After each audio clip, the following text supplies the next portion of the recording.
मेरे प्यारे सभी दोस्तों, मैं आज आप लोगों को बताऊंगा कि इस धरती पर सबसे बड़े पापी कौन है।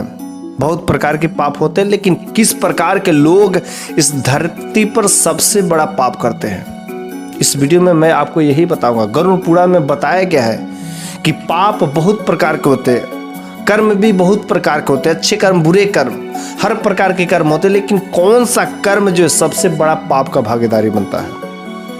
इस धरती पर हम लोग आए हैं और कहा जाता है कि 84 लाख योनियों में भटकना पड़ता, उसके बाद से एक बार आपको मनुष्य का शरीर मिलता है। और उस मनुष्य का शरीर मिलने के बावजूद भी हम लोग इतना बड़ा बुरा कर्म, इतने कुकर्मी बन जाते हैं।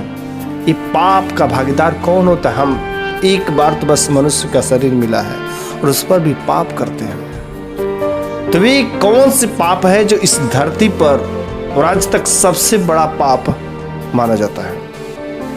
ये गरुड़ पुराण में बताया गया है कि गरुड़ पुराण में सब चीजें बताई गई हैं कि किसका क्या पाप के बारे में, कर्म के बारे में, अच्छे कर्म, बुरे कर्म, गीता का उपदेश, ये सब चीजें वही तो बताती है। हम लोगों को पढ़ना चाहिए, जानना चाहिए। और आज मैं आपको वही बताऊंगा कि सबसे बड़ा पापी इस धरती पर कौन होता है, किस प्रकार के लोग सबसे बड़े पापी होते हैं।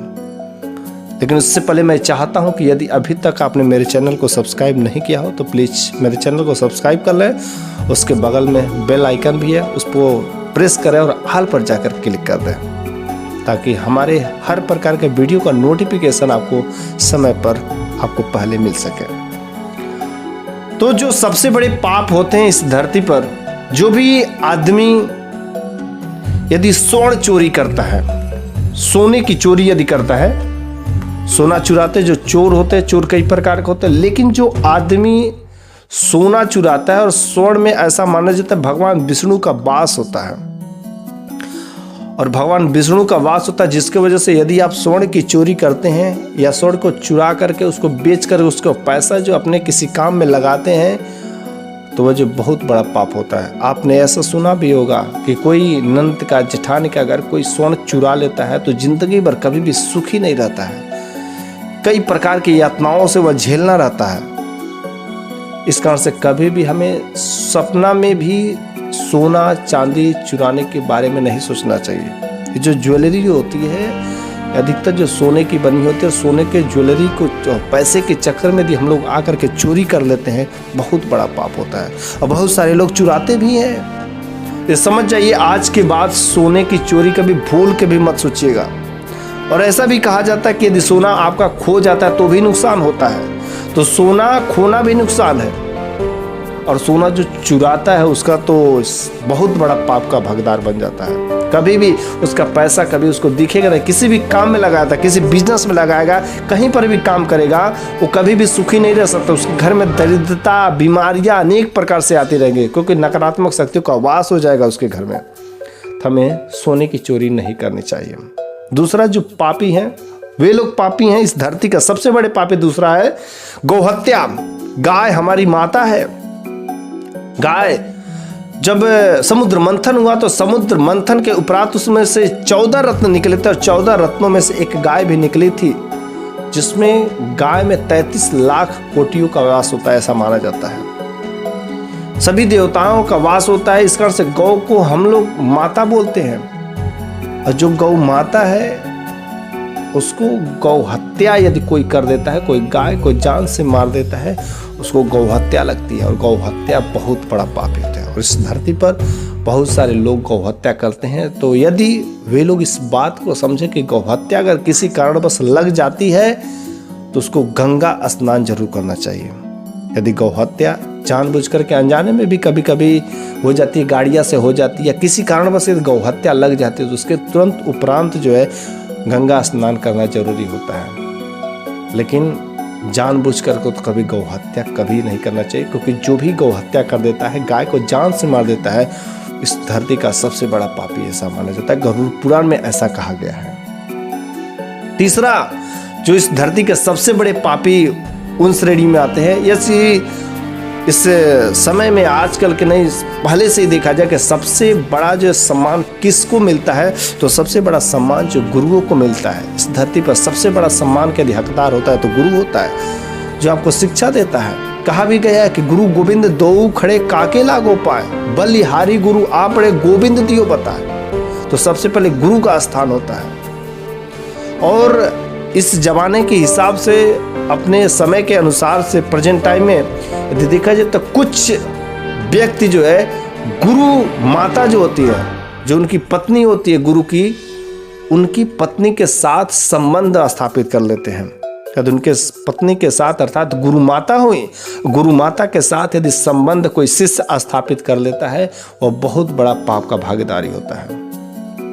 इस कारण से कभी भी गुरु माता है उनकी पूजा करनी चाहिए, ना कि गुरु माता के साथ जो संबंध बनाना चाहिए। जो भी गुरु माता के संबंध बनाता है, जो भी शिष्य होता है, बहुत बड़ा पापी, इस धरती का सबसे बड़ा पापी माना जाता है। और उसको नरक में हमेशा के लिए छोड़ दिया जाता है, कभी फिर से धरती लोक पर नहीं आएगा, हमेशा नरक योनि में ही वो भोगता रह जाता है। तो ऐसा कभी सपने में भी नहीं सोचना चाहिए।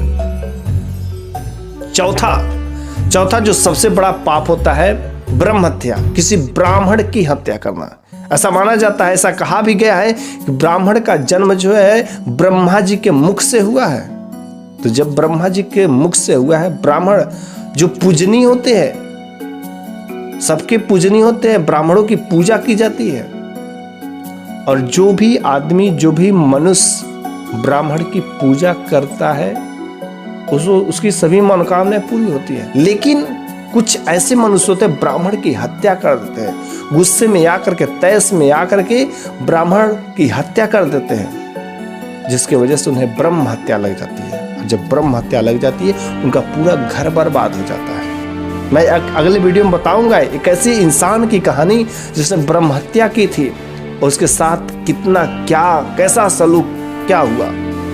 ब्रह्म हत्या जिसको लग जाती, पूरा घर बर्बाद हो जाता है, कहीं का नहीं रहता है, ना तो घर का ना तो घाट का। तो ब्राह्मण की हत्या कभी नहीं करना चाहिए, पूरा तुम्हारा पीढ़ी समाप्त हो जाएगी भैया। ब्रह्म हत्या के बारे में नहीं सोचनी चाहिए। यदि कोई ब्राह्मण है, उसको पूजो, गलती यदि हो जाती है तो उसको माफ कर दो, लेकिन कभी जान से मारने की मत सोचना। ब्रह्म हत्या बहुत बुरी चीज है। गुस्से में आकर के, तैस में आकर के आप आगे पीछे कुछ नहीं सोचते, यदि ब्राह्मण की हत्या कर देते हैं, बहुत बड़ा पाप आप कर देते हैं। तो ब्रह्म हत्या नहीं करनी चाहिए। पांचवा जो सबसे बड़ा पाप है, ये जो ऊपर के जितने भी चार मैंने बताए हैं, यदि इन 4 प्रकार के पापों में यदि जो भी आदमी सहायता करता है, वो भी उस पाप का भागीदार होता है। क्योंकि चोर में उसे रे भाई, चोर का भाई चोर ही होता है। ऐसा अगर उसके साथ में घूम रहे हो तो चोर ही हो। तो जो इन पापियों का सहयोग करता है, वो भी उस पापियों के श्रेणी में आता है। इस कारण से कभी भी जहां पर भी बुरे कर्म हो, वहां से साइड हो जाना चाहिए, वहां से दूर चले जाना चाहिए, क्योंकि आप उस पाप के भागीदारी नहीं होंगे। तो जो यदि सहायता करता तो भी उतना ही बड़ा पापी बन जाता। तो ये 5 प्रकार के जो महापापी हैं, इस धरती के सबसे बड़े पापी ऐसा माने जाते हैं। गरुड़ पुराण में ऐसा कहा गया है। तो हमें कभी भी इन गलतियों को नहीं दोहराना चाहिए। ऐसे जहां पर भी कर्म करने की याद सपने में भी सोचना नहीं चाहिए। तो मेरे प्यारे दोस्तों, यदि मेरे द्वारा कही गई बातें आपको अच्छी लगी हो, लुभाई हो, कुछ नॉलेज आपको मिली हो, तो मैं उम्मीद करता हूं कि आप सभी अपने प्यारे दोस्तों को शेयर जरूर करेंगे।